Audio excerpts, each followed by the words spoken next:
Sekarang Selamat Pak malam. Rizal Ramli bagaimana melihatnya?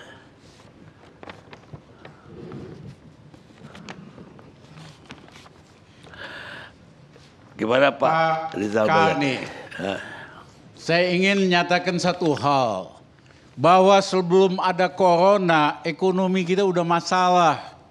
Saya bicara dengan Ketua Asosiasi Tanah Abang, Glodok, dan lain-lain, rata-rata penjualan udah drop. Sejak tahun 2017, 18, dan 19. Saya pernah tanya, rata-rata 50-60 tahun, pernah nggak dalam sejarah hidup Anda mengalami kondisi gini? Mereka bilang hanya sekali pada masa akhir Bung Karno dan awal Pak Harto. Loh, bukan 98 jeblok. Maaf Pak, kita Tionghoa ketakutan dibakar, digebukin, kita tutup toko kita. Tapi sebulan kemudian kita buka lagi, hidup lagi. Daya beli nggak sehancur seperti hari ini. Nah, berbagai indikator, saya nggak usah ulangi karena biasanya ada yang rajin bantah-bantah saya, ya, trade balance negatif, current account negatif, kemudian juga primary balance dan segala macam lah. Kita gunakan semua indikator makroekonomi sebelum ada corona kita sudah mengalami krisis. Nah, tetapi seolah-olah ada stability, terutama di dalam nilai tukar. Karena apa? Didoping terus dengan pinjaman yang makin lama makin banyak dengan yield bunga yang lebih tinggi. Rata-rata pada waktu itu hampir di atas 7% yieldnya. Negara lain jauh lebih rendah. Nah, seolah-olah ada kesan semua everything is fine, everything is okay, tapi utang luar negerinya naiknya besar sekali, peningkatan output sangat rendah, stuck di 5%. Sejak tahun 2017-an lah kira-kira. Nah, dengan adanya corona, itu terjadi di Cina, pertengahan Desember Pak Karni kalau ingat, kasus pertama di Indonesia menurut Fakultas Kedokteran itu bulan Januari. Tapi kita dari Januari sampai pertengahan Maret itu dalam proses self-denial. Nggak benar, nggak ada, kita kebal, kita nggak bakal kena karena cuaca dan sebagainya. Kita kehilangan 2,5 bulan yang paling berharga. Karena kita sibuk bantah-bantah, nggak benar, nggak betul dan sebagainya. Pejabat kita kan paling doyan membantah yang udah benar dibantah gitu. Nah, kemudian pada Januari sampai barulah pertengahan Maret ada kesadaran bahwa ini memang benar, bahwa ini masalah udah serius. Tapi 2,5 bulan itu yang terjadi disinformasi oleh pejabat tentang keberadaan corona. Nah, pada waktu kita mulai sadar itu, kita bukannya nutup arus turis, arus pekerja dari Cina, malah izinkan, malah ada rencana mau kasih insentif sekian miliar untuk membantu meningkatnya turisme. Yang kedua, kita nyewa buzzer, jumlahnya cukup besar. Bayangin masalahnya corona, masalah kesehatan, yang disewa itu buzzer. Ini pemerintah pikir dia bisa menyelesaikan masalah dengan misinformasi dan buzzer gitu.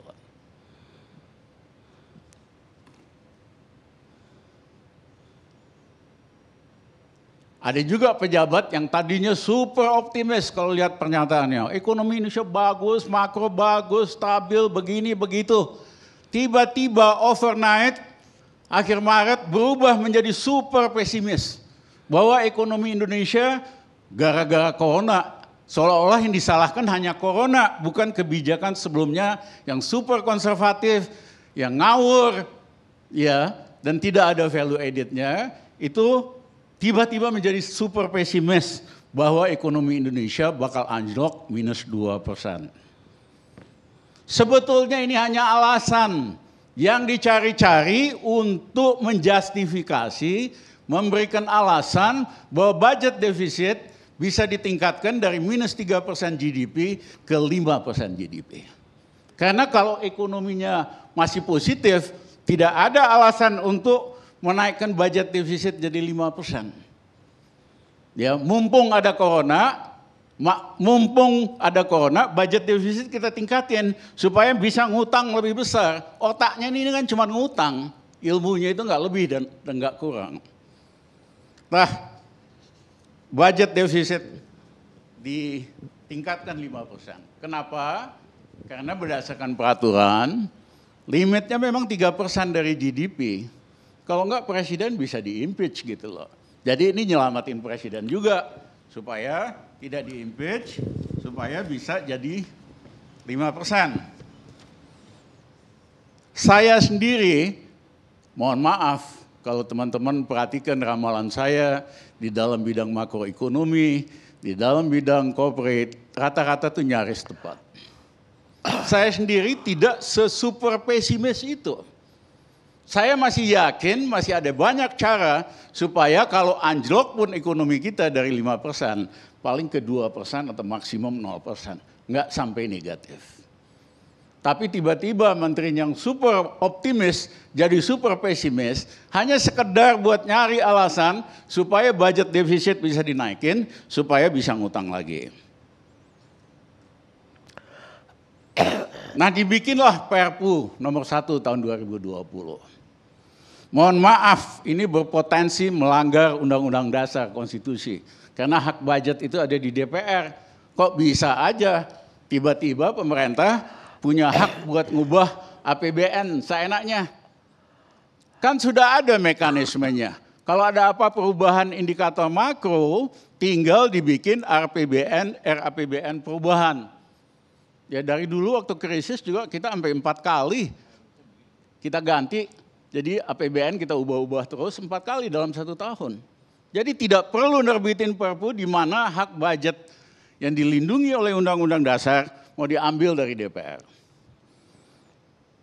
Nah yang kedua di dalam Perpu itu ada pasal di mana jika terjadi kesalahan kebijakan tidak bisa dijadikan kasus hukum, tidak bisa dituntut. Wah ini mah pintu masuk buat ngerampok lagi. Buat bikin skandal lagi, skandal BLBI, skandal Senturi, skandal apa lagi. Kok nggak belajar dari sejarah? Pejabat itu mesti punya tanggung jawab publik. Di Korea tahun 98, Menteri Keuangan, Gubernur Bank Sentralnya masuk penjara karena kebijakannya dianggap merugikan negara besar-besaran. Ini enak aja, setiap bikin kasus yang merugikan negara triliunan bisa lolos. Nah ini juga hal yang saya kira diitukan layak. Saya ingin kalau bisa grafiknya diperlihatkan. Bisa?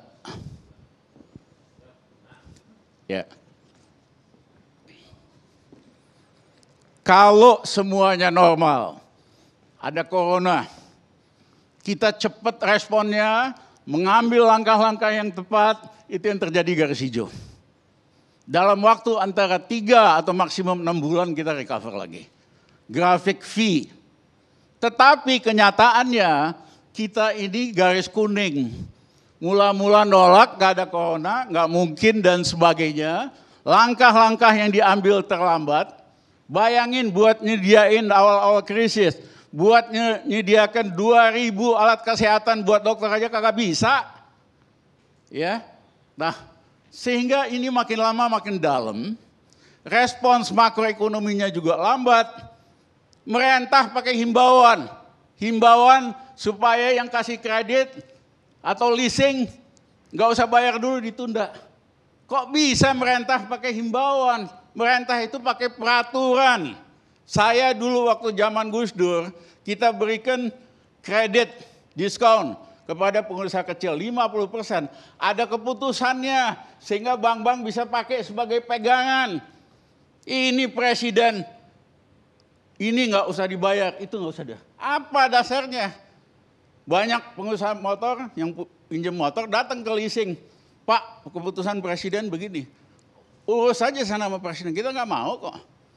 Merentah itu pakai keputusan, bukan himbauan. Nah, akibat model-model yang lambat ini, bisa-bisa recovery-nya 1 sampai 1,5 tahun. Nah, tapi persoalannya, Bangsa kita nggak tahan.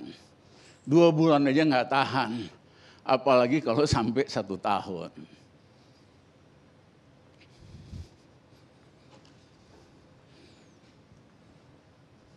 Bagaimana kalau kita mau cepat?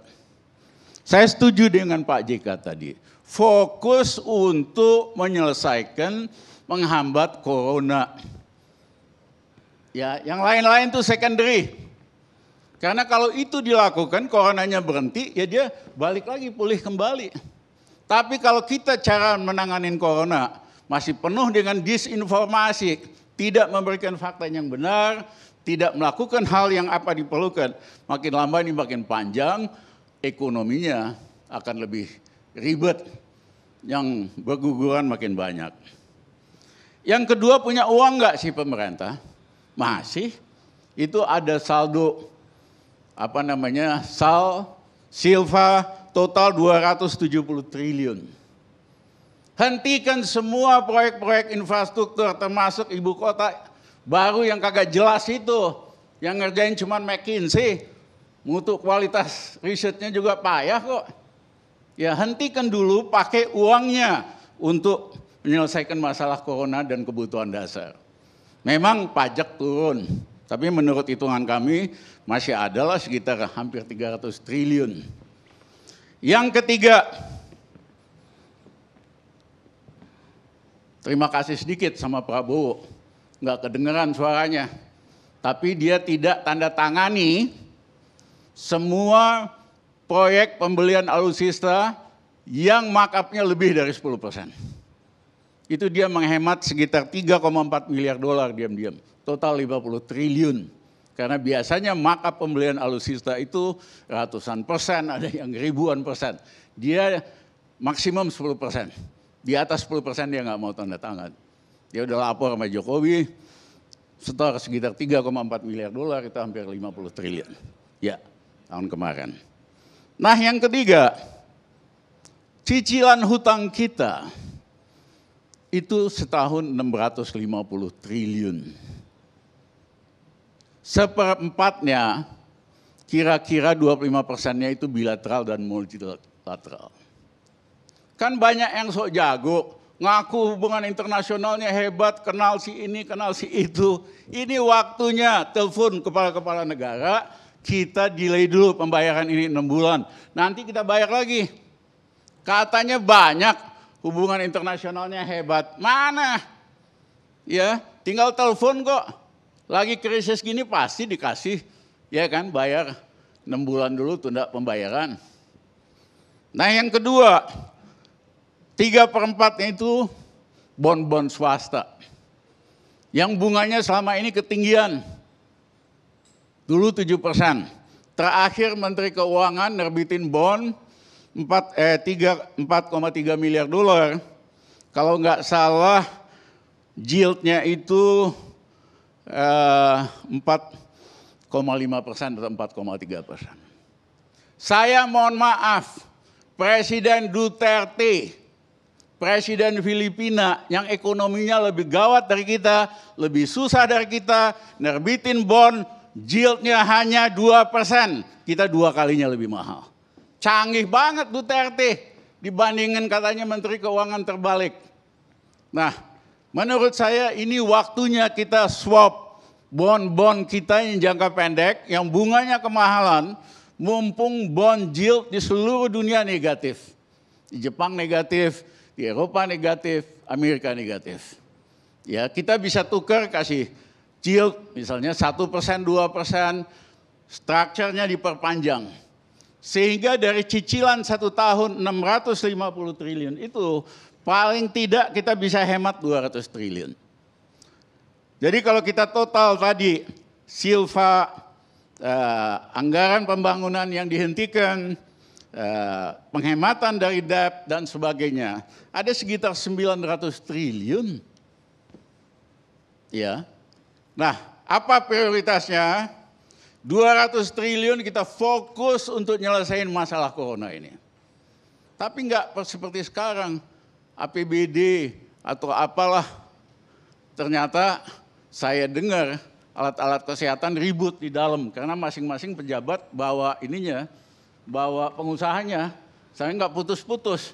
Di koran sih berasan udah mau import sekian gitu alatnya. Tapi di dalam ternyata masing-masing punya sponsornya sendiri. Bejat ini sistemnya. Ya. Harusnya kan cepat bertindak dan sebagainya. Saya kasih contoh lah, Sritek itu produsen tekstil, alat-alat pakaiannya NATO. Dan Amerika udah biasa bikin baju, APD, macam-macam. Tinggal minta Sritek bikin buat segini. Ya, dikasih 3% aja di atas kosnya dia udah happy tuh. Tapi kagak ada menteri yang telepon dia. Nah, saya berikan contoh dan lain-lain. Jadi 200 triliun kita spend untuk menyelesaikan masalah corona ini secepat mungkin. Karena kalau kita lakukan itu, nanti semua masalah yang lainnya ikutannya akan selesai. Sumbernya mati. Nah yang kedua 300 triliun kita pakai untuk bantu rakyat miskin dan pekerja harian. Di Jakarta ini penduduknya sekitar 26 juta. Seperempatnya itu pekerja harian. Sekitar 6 juta. Ya kasihlah kebutuhan dasar. Tapi caranya jangan dikasih paket-paket karena paketnya dia nggak perlu kok. Paket ini, paket itu ada 10 item. Yang dia perlu kan beras. Yang dia perlu itu telur, ikan asin, minyak goreng. Ya, atur dong gitu. Pakai kalau perlu BRI. Karena saya nggak percaya kalau ormas dipakai nyalurin uang atau birokrasi kita pasti ditilep. Kalau tadinya mau dikasih 1 juta per orang, nyampenya ke bawah tuh 100.000 pengalaman. Kita gunakan dong BRI buat nyalurin begini-begini. Sehingga yang hilang di jalan, rakyat bisa milih sendiri. Dia bisa tenang di rumah. Kalau saya sih sederhana, kalau ada yang punya account, balance-nya 0,5 juta, kita kasih 1 juta. Yang nggak punya account kita minta bikin account ATM sama BRI yang di atas 17 tahun. BRI itu punya cabang di seluruh Indonesia, punya satelit, kapasitas komputernya 4 kali dari BCA, jumlah transaksinya 3 kali dari BCA, walaupun kecil-kecil. Suruh rakyat bikin ATM selama 17 tahun, di atas 70 tahun. Sampai desa-desa dia punya cabang. Seneng kok dia dapat klien baru, nah nanti kita salurin. Apa 1 juta per anak atau apa. Sehingga betul-betul sampai sama rakyat. Nah kalau kita lakukan itu, bank juga istilahnya penetrasi bank lebih tinggi. Yang kedua kalau lain kali ada masalah lagi, kita udah tahu caranya. Siapa, segmen mana yang kita mau capai. Datanya kan bisa dipanggil anak-anak pintar tuh bikin data, big data analysis, segmen mana yang kita mau capai. Nah 200 triliun lagi kita spend untuk meningkatkan makanan. Saya awal corona udah bilang, hentikan semua proyek infrastruktur ini, fokus di dalam food production. Kenapa? Pada skala global akan terjadi kekurangan makanan. Sederhana, orang kalau diam di rumah, menengah atas dia konsumsi lebih banyak. Lihat aja banyak yang makin gendut selama krisis ini. Artinya konsumsinya naik 10%. Tetapi supply-nya drop 25%. Jadi bukan hanya karena panic buying. Selain panic buying, consumption naik 10%, supply turun 25%. Sehingga akan ada shortage dalam makanan. Dan yang kedua karena dolar kita melemah, itu akhirnya buat rakyat juga makin lama makin mahal.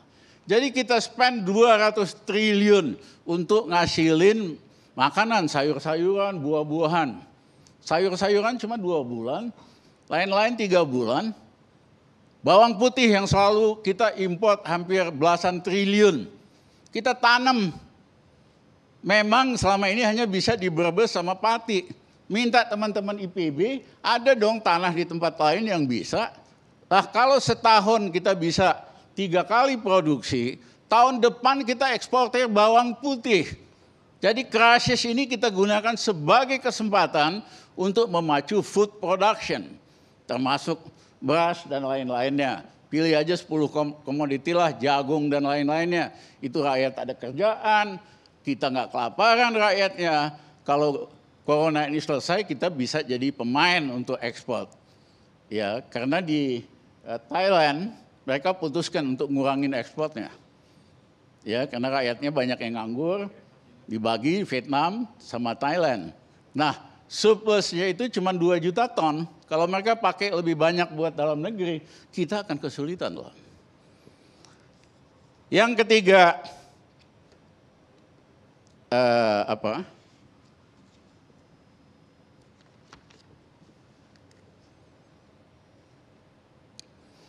Yang ketiga, harus dipahami akibat krisis corona ini terjadi geopolitical shift, strategic geopolitical shift. Tadinya Cina itu pabrik dunia, semua multinasional punya pabrik di Cina. Mereka belajar setelah ini bahaya ternyata. Nggak boleh lagi kita sepenuhnya di Cina, kita harus keluar dari Cina secepat mungkin. Pemerintah Jepang, Perdana Menteri Abe, kasih insentif buat perusahaan Jepang buat keluar dari Cina. Tapi kemana mereka pergi? Ternyata mereka hanya mau pergi ke Vietnam, mereka hanya mau pergi ke India dan ke Meksiko. Indonesia nggak masuk. Padahal Pak Jokowi 6 tahun terakhir selalu bilang, come to Indonesia, invest to Indonesia. Nggak ada hasilnya, mohon maaf Pak Jokowi. Ya, karena you don't wrong the right strategy. Mak, kenapa mau masuk ke ekonomi yang 5%? India 7%, lain-lain 7%. Mereka ke sana dulu. Jadi pompa dulu ekonomi di dalam negeri ke 7%, otomatis nanti asing masuk kok. Dibalik logikanya. Nah, kita, para analis mengatakan 3 negara ini akan jadi economic superpower dalam 10 tahun yang akan datang. Yaitu Vietnam, yaitu India, yaitu Meksiko. Menurut saya kalau kita canggih, kita cerdas, Indonesia bisa the 4th economic superpower dalam 10 tahun yang akan datang. Untuk itu kita jangan lagi jadi antek Cina. Ya, konstitusi kita jelas-jelas bebas aktif. Indonesia nggak boleh ikut blok barat, blok timur.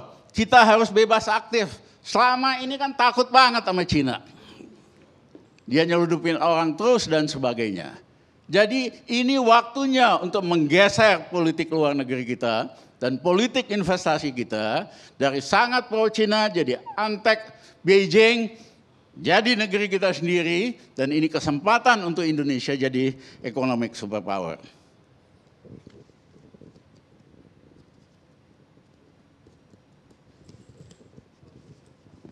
Maaf.